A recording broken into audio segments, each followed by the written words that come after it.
Alright everyone, welcome to another Tuesday review, and this time we have a game called Itorah. Itorah is a game that is a Metroidvania. So this one has all this, parts of Metroidvania, has the backtracking, has all of that. The question is it good? Is it worth your time? Should you play this one? So let's get into it. I'll kind of continue with the game I've kind of worked on here. I'm playing the Steam Deck. This isn't my save game from the Steam Deck. It's actually a new save game, just gotten past the introductory level. So we'll kind of get into it and show you the game, talk about whether you should buy this yourself or if you should give this one a pass. So continue here. And as we get into the game, basically we play as the last human in the world. Humans went extinct, have been gone for centuries, but only left ruins behind, and we're the last one left. And we find an axe, and you look at our axe has a face, and has eyebrows that actually move, and it kind of moves a little bit on its own, and even talks. So we have a talking, living, sentient weapon axe. And that axe is what we use to fight enemies, also helps us in platforming as well. So basically this game works is when it comes to platforming, standard fare, you do have a run button, but it does use that green stamina bar, so you gotta be careful there that you don't run out. And then you also have standard jump. You can slide down hills if you so decide to. Be like, I'm gonna slide down a hill and just go sliding for some reason. Control wise, it controls pretty well. You got standard attack. You can attack upwards also. Eventually do get like a downward kind of like slam attack that you use to bounce off of things to access areas. You get double jump. You do get kind of a wall grab that you can eventually do. As you defeat bosses and enemies or find things, you sort of absorb this dark substance and gain new abilities.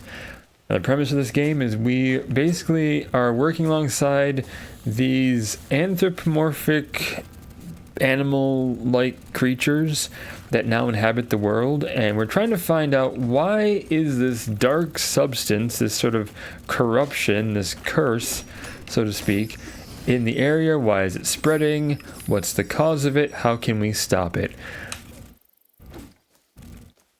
And this game, as you can see, just the look of it, it looks really good. You do also have ability to look down, so you don't do a blind jump. You can also look up or forward ahead a little bit to see what's coming. So that's kind of nice. It's done with the right joystick.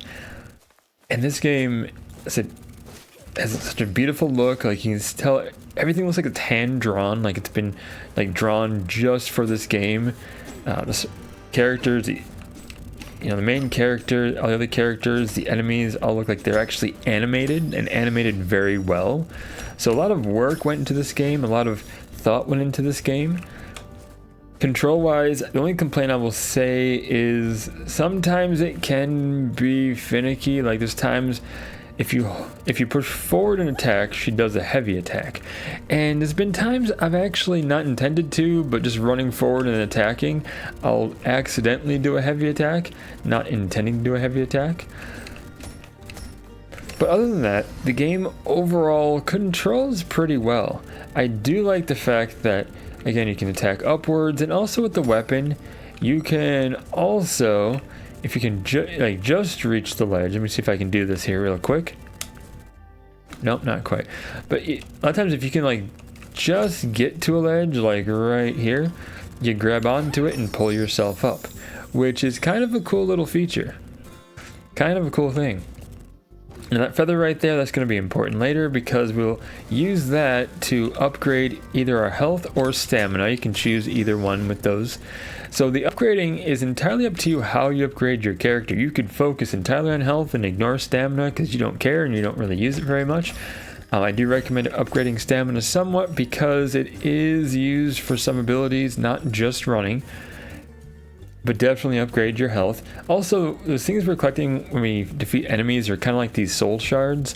You want those as well, so use that along with the item singular at a time. in order to upgrade either health or stamina. There's also a separate item that you use to upgrade your healing. And see that crystal, if you look by the health meter there, that circle, there's a crystal on top. That is healing. So we can upgrade either how many healings we can use, or upgrade how much they heal us. And then when we save, we'll save at these campfires. And when you save at a campfire, you'll actually recover all your healings. But that's the only way to recover healings, is to save at a campfire. Now there's some pits you can fall down, but like pits like this, you don't want to. And then platforming like that, sometimes it's a little tricky on those bouncing spots. So that's like another kind of nitpick with this game, is sometimes you'll be platforming and not move far enough forward to the next one like you should have. So it can be a little tricky. It's not game breaking, it's just something to get used to and kind of know when to move forward and how far to go, or kind of get that momentum going and not break the momentum. You have this fire here, this campfire, and we hit the right shoulder button here.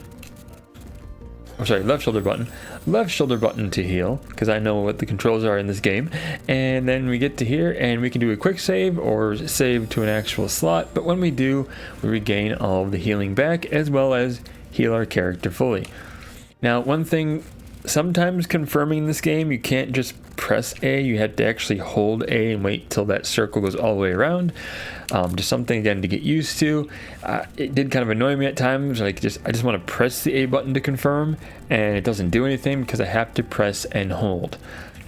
Even the boss fights aren't just like whack the boss a bunch of times as much as you can and avoid getting hit. Like the first boss in this game, or second boss really, the first really big boss in this game is going to be this like giant spider, and when you're fighting the spider, you have to destroy like the little orbs on the legs first in order to sort of incapacitate it, in order to actually be able to attack the head and start damaging the spider.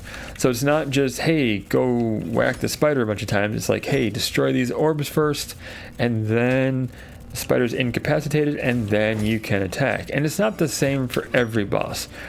There's one boss that you fight the same thing over and over again. It's just a matter of like chasing it around and damaging it faster than it can recover. Because like if you don't damage it for a while, it will recover, so you got to make sure you keep up with it and do damage. And then there's one boss where you have to use your ability of a downward thrust and slam to constantly bounce off of its head. And you gotta do that every time it passes, and then you'll have like phases you have to go through. Like after you do so much damage, there's the next phase and the next phase, and it gets more challenging as you go on. So overall, this game is fun. It does present a good amount of challenge, while at the same time, it's like you also never feel like you're not capable, but you don't feel like you're overpowered and just breezing through the game. Now, the game will challenge you. You'll want to make sure you can at least play the game fairly well, or at least learn to play the game fairly well in order to succeed. So on this game, I would definitely say it is worth checking out. It is worth your time. I would recommend this game. It is about a $20 game, which at that price, the game is worth it. As of recording, it is actually on sale through December 9th, 2024 for $3.99, so 80% off. And they even have some bundles as well. So yeah, that's really worth it then if you can get it for that price. And this game will actually kind of make you want to just explore and find everything as well. It's that incentive to defeat enemies, to get enough shards to actually upgrade, as well as find the items required for upgrading. So you'll want to explore, you'll have that incentive to, and it's very rewarding to explore, to find those items, to get those upgrades, to make your character that much more powerful, able to last longer against bosses, against enemies, through the levels, so you don't have to like struggle to get to the next save spot. Yeah, it's a great game. It is worth your time. So whether you buy this full price or wait till a good sale, this game is 100% worth playing, worth picking up. It is very different than other Metroidvanias I've played in just the look and just like the combat feel. It feels a bit unique. And I really like it. The world feels like it's lived in, like it's worth exploring. Like you really want to find out, what is this world like? What's in this world? What is this black goop corruption stuff that's all over the place that we're trying to find? Why is she able to absorb it and become powerful from it? All kinds of questions. I want to find out the answers, so I'm going to finish this game. So I recommend you play through, finish it, and find the answer for yourself. But yeah, fantastic looking game, wonderful play. Very minor nitpicks as far as gameplay, but overall, yeah, this is a fantastic game. That's my review for this game. Check it out for yourself. I'll put a link in the comments down below where you can find this game and where you can play it. So be on the lookout for that. But we'll see everybody in the next video. Until then, stay awesome, and we will see you then.